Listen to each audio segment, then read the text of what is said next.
σκλήρυνση κατά πλάκας μπορεί να έχει προειδοποιητικά συμπτώματα. Οι πάσχοντες από σκλήρυνση κατά πλάκας εκδηλώνουν πριν διαγνωστούν ορισμένα συμπτώματα που μπορεί να προειδοποιούν για την νόσο.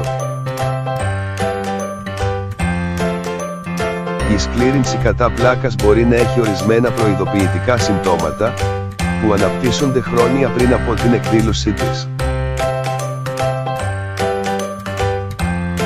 Στα συμπτώματα αυτά συμπεριλαμβάνονται διάχυτη πόνη, προβλήματα ύπνου και ψυχικές διαταραχές, αναφέρουν Καναδοί επιστήμονες. Η γνώση αυτών των συμπτωμάτων μπορεί να συμβάλλει στην προημότερη διάγνωση της νόσου. Αυτό είναι σημαντικό, διότι όσο νωρίτερα αρχίζει η θεραπεία, τόσο πιθανότερο είναι να καθυστερήσουν οι βλάβες της στον εγκέφαλο και τον νοτιαίο μυελό. Τα προειδοποιητικά συμπτώματα είναι αποδεκτά στη νόσο του Πάρκινσον και του Αλτσχάιμερ, δήλωσε η επικεφαλής ερευνήτρια Dr. Helen Trellat, καθηγήτρια νευρολογίας στο Πανεπιστήμιο της Βρετανικής Κολομβίας. Ωστόσο έως τώρα δεν υπήρχαν αρκετές μελέτες για προειδοποιητικά συμπτώματα στη σκλήρυνση κατά πλάκας. Η Dr. Trellat και οι συνεργάτες της θέλησαν να διερευνήσουν εξονυχιστικά το θέμα. Έτσι, εξέτασαν τους ιατρικούς φακέλους σχεδόν 14.000 Καναδών με σκλήρυνση κατά πλάκας και 67.000 υγιών συνομιλίκων τους. Όπως διαπίστωσαν, πολλά συμπτώματα και διαταραχές που ήταν συχνότερα στους ασθενείς, είχαν αρχίσει την 5 ετία πριν τη διάγνωσή τους. Αυτή είναι η περίπτωση της συνομιαλγίας, που ήταν 3 φορές συχνότερη στους ασθενείς ομικρον με τόνο της στους υγιείς. Η νομιαλγία είναι ένα σύνδρομο που χαρακτηρίζεται από διάχυτους μυοσκελετικούς πόνους.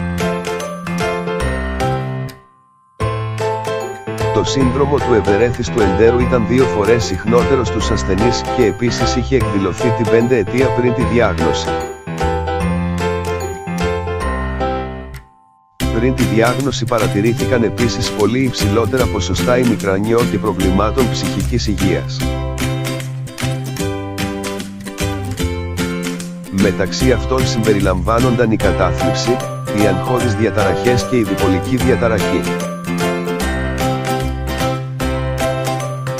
Μάλιστα οι άνθρωποι που επρόκειτο αργότερα να διαγνωστούν με σκλήρυνση κατά πλάκας, είχαν 50% περισσότερες πιθανότητες να έχουν απευθυνθεί σε έναν ψυχίατρο. Και φάρμακα όσοι αργότερα διαγνώστηκαν με σκλήρυνση κατά πλάκας έκαναν επίσης μεγαλύτερη χρήση φαρμάκων για μυοσκελετική προβλήματα, νευρολογικά νοσήματα και ουρογεννητικές διαταραχές. Λάμβαναν επίσης περισσότερα αντικαταθλιπτικά και αντιβιωτικά φάρμακα, σύμφωνα με τη μελέτη που δημοσιεύεται στην ιατρική επιθεώρηση Multiple Sclerosis Journal. Οι ερευνητές υποστηρίζουν ότι τα ευρήματά τους αποδεικνύουν πως και η σκλήρυνση κατά πλάκας έχει προειδοποιητικά συμπτώματα. Τώρα πρέπει να εξετάσουμε βαθύτερα τα πρόδρομα αυτά συμπτώματα, δήλωσε η Dr.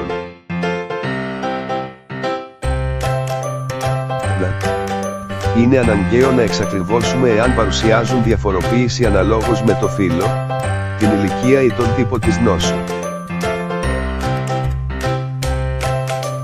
Τι είναι η σκλήρυνση κατά πλάκας? Η πολλαπλή σκλήρυνση είναι μια χρόνια φλεγμονώδης, φτωάνωση ασθένεια του κεντρικού νευρικού συστήματος. Φτωάνωση σημαίνει ότι την προκαλεί ο ίδιος ο οργανισμός και δει η δυσλειτουργία του ανοσοποιητικού συστήματος.